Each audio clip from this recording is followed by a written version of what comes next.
Hello, myself Karamveer Singh, Senior Lecturer Mechanical from Government Polytechnic College Alwar.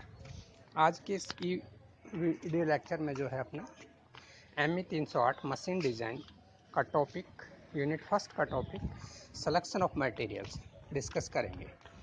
किसी भी machine या अवयव के निर्माण के लिए पदार्थ की आवश्यकता होती है, तो वह पदार्थ कौन सा लिया जाए उसमें, ये कहलाता है selection of material. Selection of material किसी मशीन एवं के लिए निम्न 3 फैक्टर्स पर निर्भर करता है। पहला है अवेलेबिलिटी ऑफ मटेरियल्स, पदार्थ की उपलब्धता। सूटेबिलिटी ऑफ मटेरियल्स, पदार्थ उस मशीन एवं के लिए कितना सूटेबल है। और थर्ड है कॉस्ट ऑफ मटेरियल, पदार्थ के मूल्य कितना है। अवेलेबिलिटी ऑफ मटेरियल्स, पदार्थ जो है वो उपलब्ध होना चाहिए, क्योंकि पदार्थ अगर बहुतायत से अपने सराउंडिंग में ही उपलब्ध होगा तो वह आसानी से मिल जाएगा इंडस्ट्री को, और उसकी कॉस्ट भी कम होगी, और जब भी उससे अपना चाहेंगे तभी अपना उसको प्राप्त कर सकते हैं। सेकंड, सूटेबिलिटी ऑफ मटेरियल्स, पदार्थ की जो सूटेबिलिटी है उस मशीन एवं के लिए वो किस तरह है। तो इसके लिए अपना उसकी प्रॉपर्टीज़ देखते हैं पदार्थ की, कि उसमें कौन कौन से गुण हैं उस पदार्थ में, और उस मशीन एवं के लिए कौन कौन से गुण चाहिए। प्रॉपर्टीज़ कौन कौन सी होती है मटेरियल की, ये है अपना फर्स्ट इलास्टिसिटी, प्रत्यास्थता। प्रत्यास्थता से अर्थ है कि जब अपना किसी भी पदार्थ पर बल लगाते हैं तो वह पदार्थ विकृत हो जाता है, और बल के हटाने पर पुनः अपनी अवस्था को ग्रहण कर लेता है। पदार्थ का यही गुण प्रत्यास्थता कहलाता है।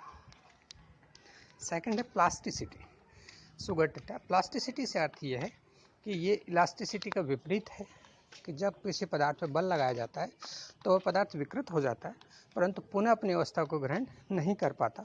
कुछ ना कुछ विरूपण, डिफॉर्मेशन उसमें रह ही जाता है। वह पदार्थ का गुण जो है वो प्लास्टिसिटी कहलाता है।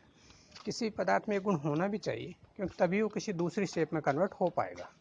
अदरवाइज वो जब अपना उस पर बल लगाएंगे विकृत होगा, और बल हटाने पर पुनः अपनी अवस्था को ग्रहण कर लेगा। थर्ड है डक्टिलिटी, तन्यता। तन्यता पदार्थ का वह गुण है कि जब अपना किसी भी पदार्थ के ऊपर तनाव बल लगाते हैं तो वह पदार्थ अपने छोटी अनुप्रस्थ काट में परिवर्तित हो जाता है बिना टूटे हुए।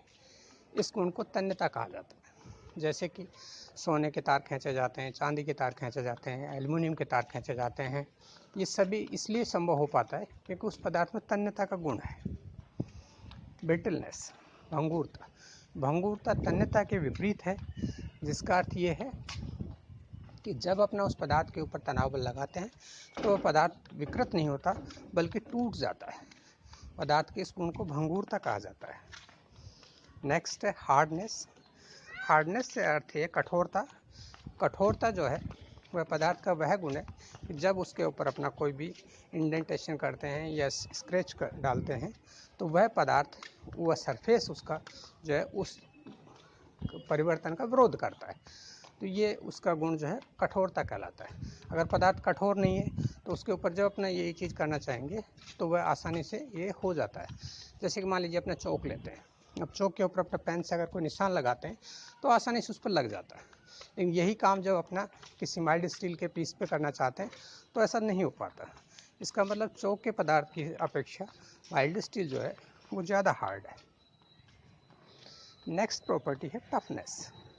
टफनेस से अर्थ ये है कि वह पदार्थ झटकों के अंदर भी बिना टूटे हुए किस तरह वर्क कर सकता है, कितना लोड जो वगैरह ले सकता है। तो वह जो गुण है उसका वो कहलाता है टफनेस। नेक्स्ट है मेलेबिलिटी। मेलेबिलिटी से अर्थ ये है कि जब अपना किसी पदार्थ के ऊपर, इसको आघातवर्धनता कहते हैं, जब अपना उसके कंप्रेसिव फोर्स लगाते हैं तो वह पदार्थ बिना टूटे हुए विभिन्न दिशाओं में विकृत हो सकता है। वह गुण उसका मेलेबिलिटी कहलाता है। नेक्स्ट स्ट्रेंथ, सामर्थ्य। सामर्थ्य से अर्थ ये है कि जब अपना किसी पदार्थ के ऊपर कोई भी बल लगाते हैं तो वह उस बल के अधीन टूटता नहीं है, तो वह उसकी सामर्थ्य कहलाती है। इसका माप अपना उसके प्रतिबल सहन करने की क्षमता से ले सकते हैं। प्रतिबल का अर्थ है कि फोर्स पर यूनिट एरिया, किसी पदार्थ पर लगने वाला, इकाई क्षेत्रफल पर लगने वाला बल प्रतिबल कहलाता है।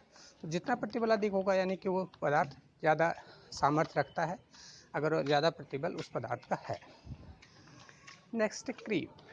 क्रीप जो है ये वह पदार्थ का गुण है जब उसके ऊपर अपना किसी भी मशीन या के ऊपर कंटिन्यूसली कोई बल लगाया जाता है तो वह पदार्थ टेम्परेचर के उसके कारण से स्वयं ही जो थोड़ा बहुत डिफॉर्म हो जाता है। पदार्थ के ये गुण जो है वह क्रीप कहलाता है। इस तरह पदार्थ के बहुत से गुण होते हैं जो ये कंसिडर किया जाता है कि उस मशीन में वो गुण हैं या नहीं, जो कि अपने को मशीन के वो गुण उस पदार्थ में हैं या नहीं जो उसमें अपने को चाहिए। अगर वो गुण उसमें नहीं है तो वो पदार्थ उस मशीन के लिए कोई काम कर ले, लेकिन अगर वह गुण उसमें है तो फिर वो पदार्थ उस मशीन के निर्माण के लिए काम में लिया जाता है। थर्ड और इम्पोर्टेंट फैक्टर जो है वो है कोस्ट। कोस्ट जो है, कोस्ट अगर पदार्थ की कम होगी तो अपना किसी भी पदार्थ को आसानी से प्राप्त कर सकेंगे कम मूल्य पे, और मार्केट में उस मशीनों की कीमत जो है वो कम रखी जा सकेगी, क्योंकि मार्केट में वही प्रोडक्ट टिक पाएगा जिसकी कीमत जो है वो कम है। और ये डायरेक्टली पदार्थ के कीमत पर भी निर्भर करता है। अगर पदार्थ की कीमत कम होगी तो निर्माण होने वाले मशीनों की कीमत भी कम होगी। तो इस तरह 3 फैक्टर इंपॉर्टेंट फैक्टर थे: availability of materials, suitability of materials and cost of the material, जो किसी भी मशीनों के लिए पदार्थ के चयन में सहायक होते हैं। धन्यवाद।